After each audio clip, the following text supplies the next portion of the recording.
Samyukta, Jayatri, Suruchi, welcome to the stage. Welcome to Women Disruptors 2025.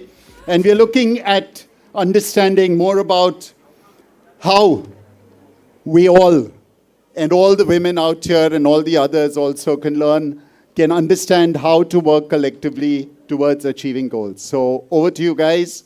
Over to you, Samyukta, to take that conversation further. Thank you so much for having all of us here. It's truly an honor to be chairing a session, and this is a topic that's very, very close to my heart.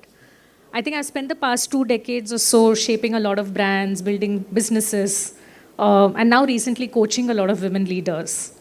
And one thing that has kind of stood out for me is that women don't rise alone. So every time there's a woman in the room who's confidently speaking, there is someone, a whole lot of people actually whispering confidence behind her. Every time there's someone taking a very bold decision, you can be sure that there is a mentor, there is a sponsor.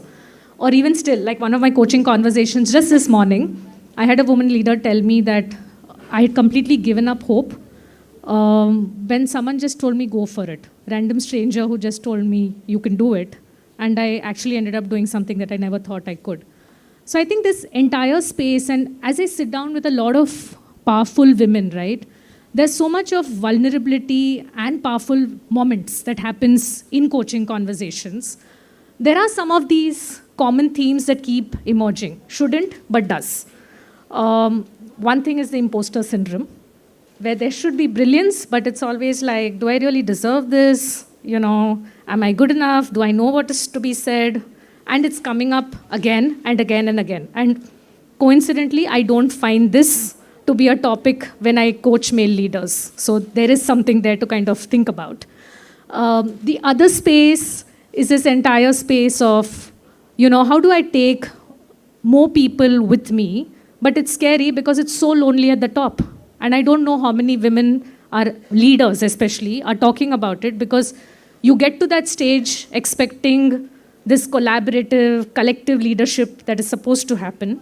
And then you're in for this huge disappointment because that's not what's really happening at the top. So there's this whole thing of how do I bring in my presence every single day and what do I kind of do? So without taking up any more time, I'd like to kind of get started on this conversation of today, which is about collective action, becoming a system and not just a slogan or a mantra or an advertising line.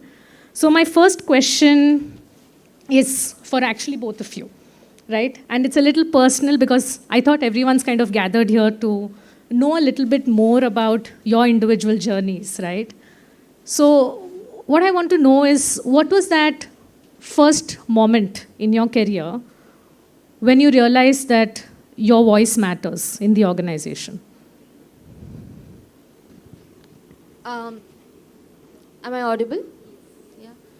So I think it's very tricky to answer that. I mean, I don't think there's any one instance where, you get the nudge that my voice matters. I would say if you want to be successful, you will have to ensure that every time you speak, it matters, okay? Now, for my personal journey, if I were to talk about it, I got lucky because I started digital when digital was very nascent in India. I was one of the first members of Google India, and that gave me the impetus in my professional journey. But even when I was young, if I were to make a point and I knew that it may not be the popular opinion, I think you need to have the guts, the self-belief to share your conviction. And I think if you can support that with the skill set, and I keep saying that to every young aspirant, that there is no alternate to having the right skills, right? And as the world evolves, there is no end to learning. So you have to keep learning and keep working at your skills. If you have the right skills, you should have the confidence and the agency to see through your ideas. And then every time you speak, your voice will matter. Yeah. Beautiful. Thank you, Jayatri. Every time you speak, your voice will matter. Yeah, Suruchi? very interesting. Hello. Yeah. So thank you, Jayatri. I'm so happy to be here with all these women disruptors today evening. And Samyukta is suggesting, it's always difficult when we are in a position, when we are starting off a career. As a woman today, we say that there's so much equality around, everybody is talking about the advertising lines. But it really matters that you believe in yourself first. I think that is the starting point, that you have to have the conviction in the role that you're playing for an organization.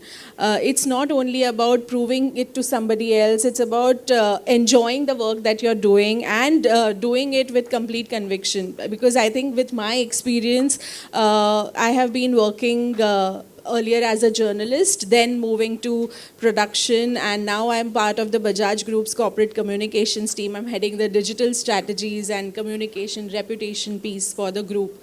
So what I see here is that Bajaj Group has been a traditional conglomerate. There are a lot of people, mainly male employees, working for 20 plus years in the organization. But today, my experience, I've spent 3 years now with Bajaj, and what I've really realized is that how people are believing in you if you present a plan to them in a certain way.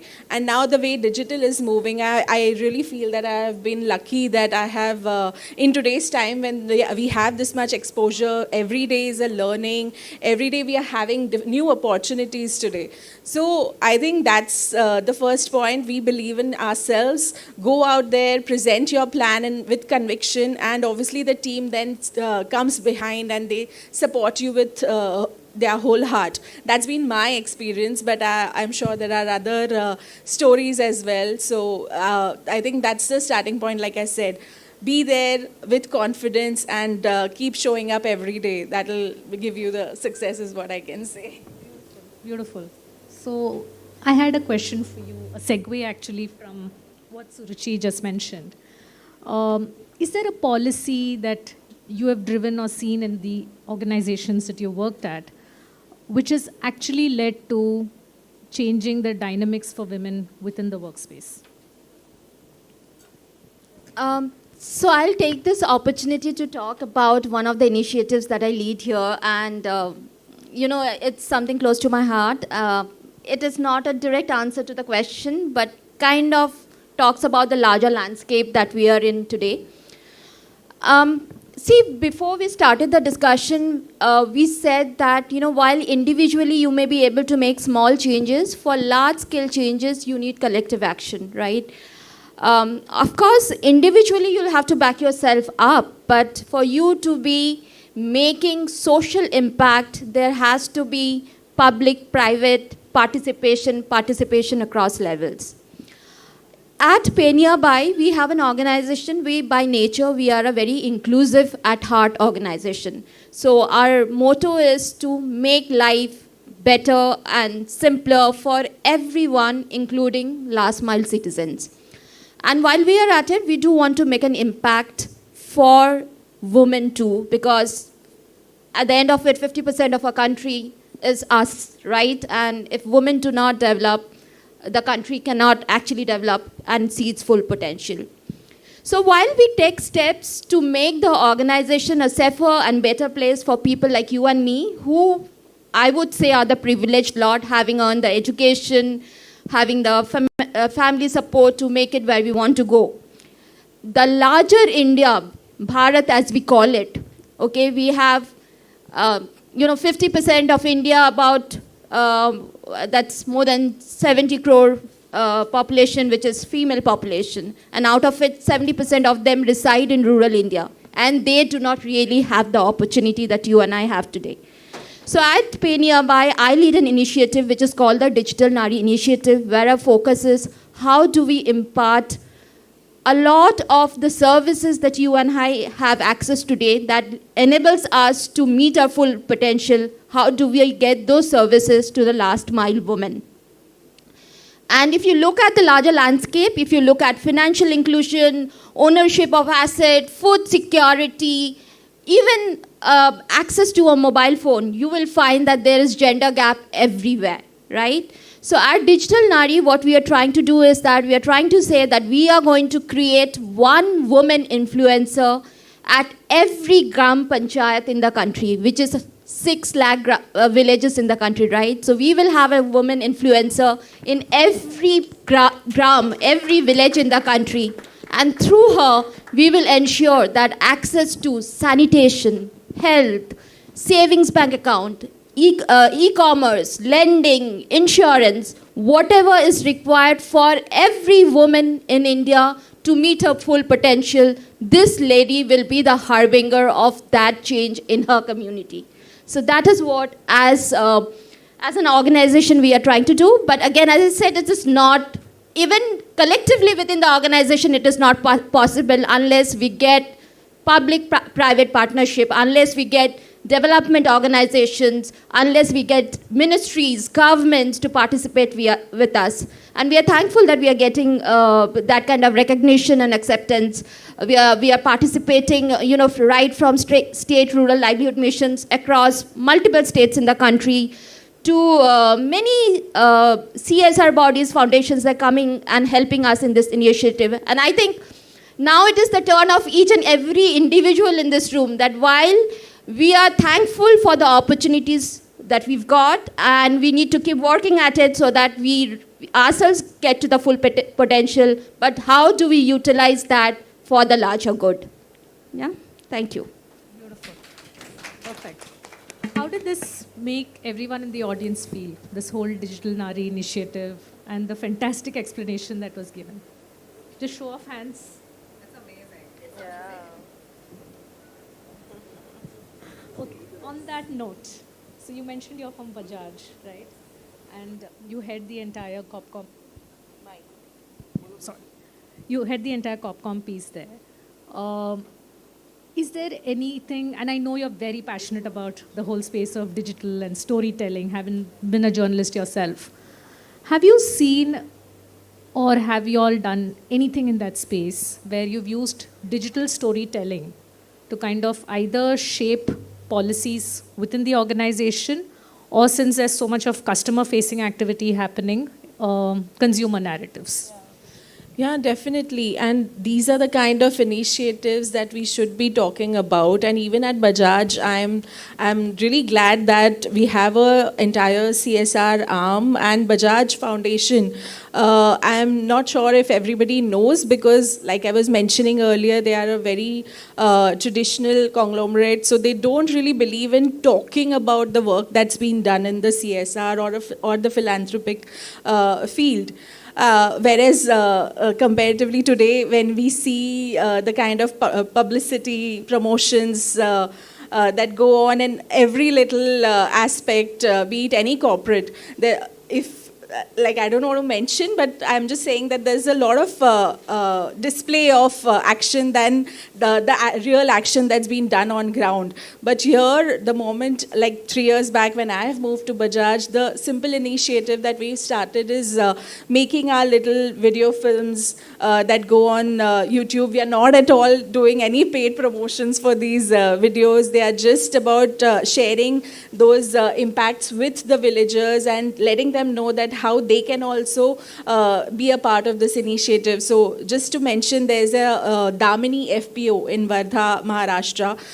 They are producing haldi. If you know, it's a Vaigaon Haldi is a geotag product produced in Wardha, which has medicinal benefits. It's also geotag, so internationally also the product is very in demand.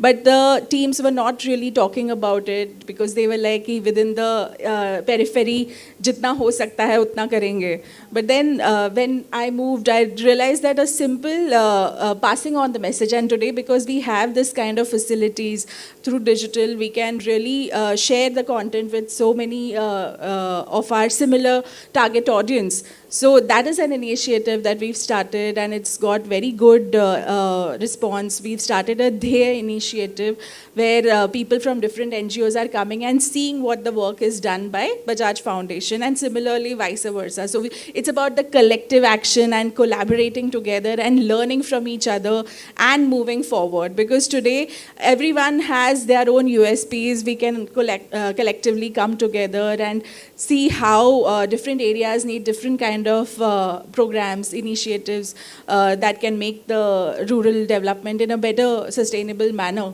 So I think it's really helping the digital storytelling, and I am really glad that I am trying to play a little part from my side. Sorry, I'll take just a minute. So, by the way, we also run a project. There's a foundation in between, but there is a project that we do in Nagpur, Gondia district, right? That is in association with Bajaj, where about a few hundred odd women, we are trying to take them up the inclusion curve. With, yeah. Super. At this point, I just want to take a pause. Does the audience have any question for our panelists? Or we are going to do something fun? Okay, please. CSR project? It's something, is it closer to your heart, or is it something that you are trying to solve in the society? That's a question I'm asking myself because I want to go for one, but this is our first time we'll be doing it. So I think mostly it's something that's close to your heart is what I think, because you will be completely for it, and something that you're seeing around your society, that is the starting point, and then obviously it can go on to the larger societies what we feel, but starting at your level which you are passionate about would be the great So I had a very beginning. silly idea, since there are women sitting here who can tell me and validate it. So when you do CSR, you mean you are doing it for communities only? Or is it you can do it something for the society and give them back first? So, a little, answer to your first question. See, whatever business you are running, you're trying to solve a problem, right? You wouldn't have a business if it was not a problem that you were trying to solve for. And that's the cause that you have a passion for. So most likely when you pick up a project that you would want to support, it will be something that is relevant to your business or the cause, because you are passionate about and hence you have started that business.